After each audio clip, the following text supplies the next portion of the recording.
గత 2 నెలలుగా మరి ఏదైతే ఆళ్ళ నాని గారు మరి తెలుగుదేశం పార్టీలోకి వస్తారని చెప్పి ప్రచారం జరుగుతుందో దానిలో భాగంగా మరి కార్యకర్తలందరూ కూడా మరి ఆవేశంగా అంటే అంతకుముందు జరిగిన పరిణామాలలో చాలా ఆవేశంగా ఉండటం జరిగింది. దాన్ని మేము అధిష్టానం దృష్టికి కూడా తీసుకెళ్ళడం జరిగింది.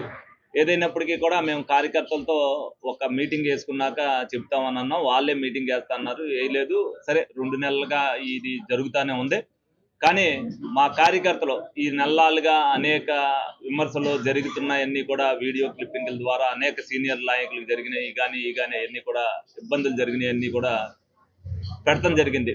ఏదైనప్పటికీ కూడా అధిష్టానం మరి నాని గారిని జాయిన్ చేసుకోవడానికి అంతా కూడా సుముఖంగా ఉండి మరి రేపు జాయినింగ్కి మరి ఏర్పాటు చేయడం, నాతో మాట్లాడించడం, నేను కూడా వాళ్ళతో మాట్లాడటం, నిన్న చంద్రబాబు నాయుడు గారి దగ్గరికి కూడా వెళ్ళినప్పుడు మాట్లాడటం జరిగింది. ఏదైనా మరి కార్యకర్తల్లో అసంతృప్తిని మరి నేను చెప్పవలసిన బాధ్యత నా మీద కూడా ఉంటుంది నియోజకవర్గంలో. ఎందుకనంటే ఓడిపోయినప్పుడు మేమందరం కూడా 4.5 సంవత్సరాలు కష్టపడి తిరిగాం. వాళ్ళ బాధ వాళ్ళకు ఉంటుంది. ఇప్పుడు నేనేదో ఒక్కడిని రేపు వెళ్తే వీళ్ళందరూ ఏమంటారంటే నేనేదో వాళ్ళందరితో కలిసి గూడుపుటాన్ని చేశారు. ఆ భావం వాళ్ళలో ఉండకూడదు. అలాగే తెలుగుదేశం పార్టీలో క్రమశిక్షణ ఉంది. మా నాయకుడు ఒక నిర్ణయం తీసుకున్నాక పార్టీలోకి ఎవరన్నా వచ్చిన తర్వాత వాళ్ళని విమర్శిస్తే ఎవరు కూడా అధిష్టానం కానీ నేను కూడా దాన్ని ఇచ్చేను. ముందు ఏమన్నా వాళ్ళ భావాలు ఏమన్నా సరే ముందు వ్యక్తపరచడంలో ఎవరి స్వేచ్ఛ వాళ్ళకు ఉంటుంది. సరే ఏదైతే పార్టీ మరి రాష్ట్ర పార్టీ అనేక ఆలోచనలు చేస్తుంది. వాళ్ళ నిర్ణయాన్ని మేమేం కాదనే లేదు. చంద్రబాబు నాయుడు గారు కానీ లోకేష్ గారు కానీ చెప్పిన పిదప మరి అందరం కూడా నేను వీళ్ళందరినీ కూడా ఒప్పించడం జరిగింది. అయిష్టంగానే కొంతమంది చాలా మంది అయిష్టంగా ఉన్నప్పటికీ కూడా ముందు ఒకటికి ఒకటి సర్దుకునే పరిస్థితి ఉంటుంది. మరి ఆయన ఎందుకు తెలుగుదేశం పార్టీలోకి వస్తున్నారు అనేది ఆయన రేపు వివరణ ఇస్తారు.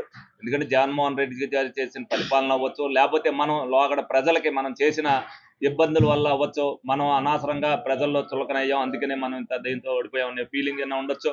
మరి 30 సంవత్సరాల రాజకీయాల్లో ఉండి మరి మనం ఇలా ఉండకూడదని అనుకున్నాడు, ఏమనుకున్నారు. మొత్తానికి తెలుగుదేశం పార్టీలోకి రావడానికి అంగీకరించుకుని రావడానికి అది సుపరిణామమే.